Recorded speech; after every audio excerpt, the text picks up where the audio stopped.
I can open my 3D printer.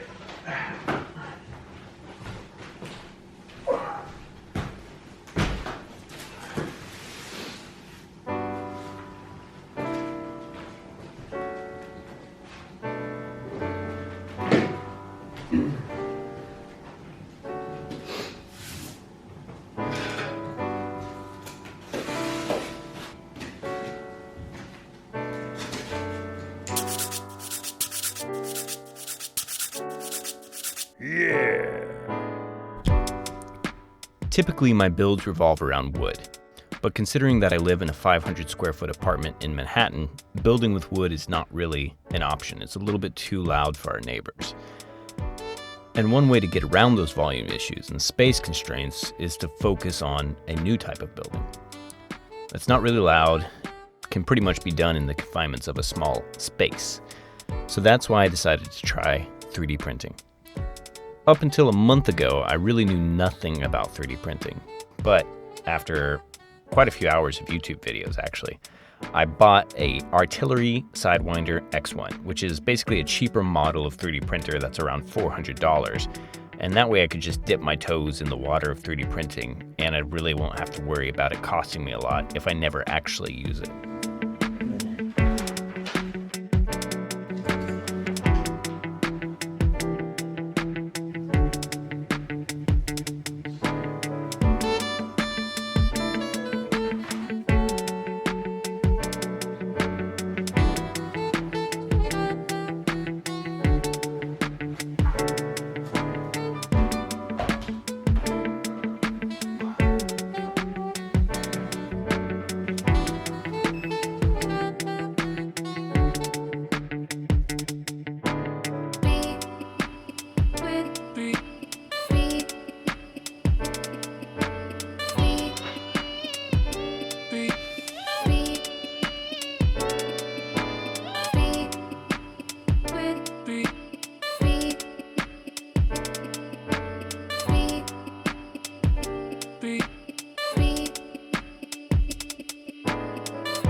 3D printers use rolls of plastic lines called filament that can actually print a lot of different types of materials. There's some that are made out of carbon fiber, and there's actually some that are like wood, but the most common is called PLA, and that's what I'm using here.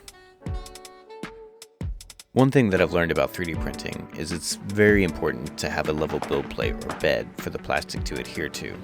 And basically the way you do this is by sliding a piece of paper under the nozzle on all four corners of the bed and making sure that paper is dragging slightly between the nozzle and the bed. If you don't do this, you can end up with some pretty messed up prints, and believe it or not, this is pretty much the main way that people in the 3D printing world level their beds. In order to 3D print, you first have to have a 3D model, and you can do that either by downloading one directly from the internet, or you can make one yourself using 3D modeling software. Basically, you start out with some basic shapes like squares and circles, and you set their sizes, and then you build them into 3D. This is actually my very first 3D model, and it's made from some very, very basic shapes, so it didn't take too long to figure out. But believe it or not, this is not that easy, so I have a new level of respect for some of those people who do this professionally.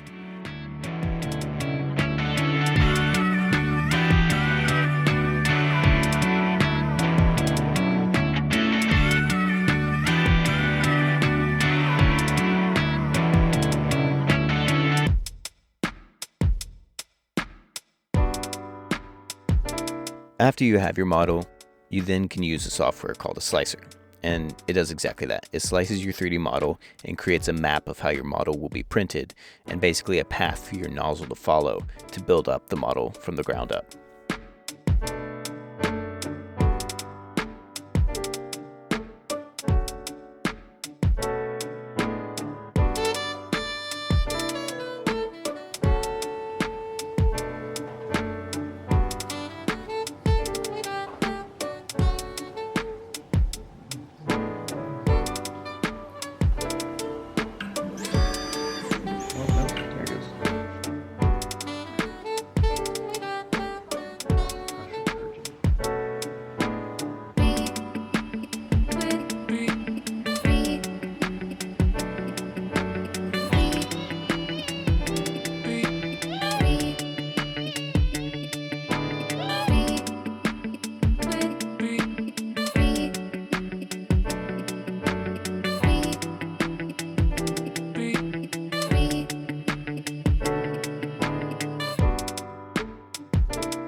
This actually took about 2.5 hours to print, so 3D printing is a little bit slower than I thought it would be originally.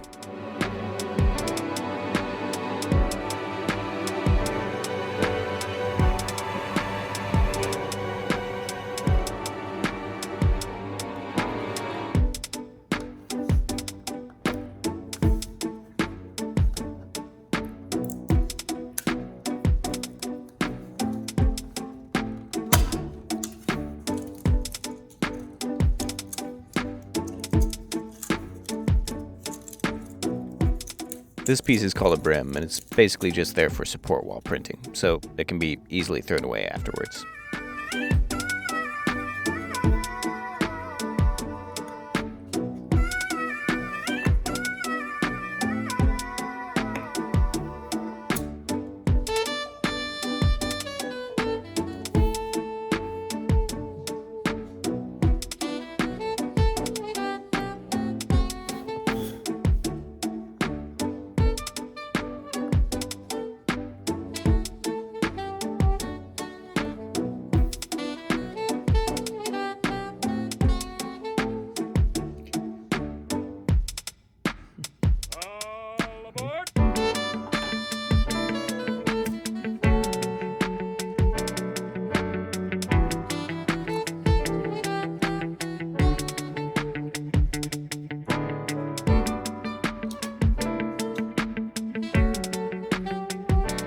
Even though there's a lot more involved in 3D printing than I first thought, it kind of blows my mind that a physical object that you draw on a computer from your own imagination can be in your hands in just a matter of hours. I can actually tell that this is something I'm really going to enjoy, and I actually have several other projects in mind that I'm going to print, and which you will probably be able to see on this channel. So, if you like the content, please like the video, and please feel free to subscribe. Also, thank you for watching.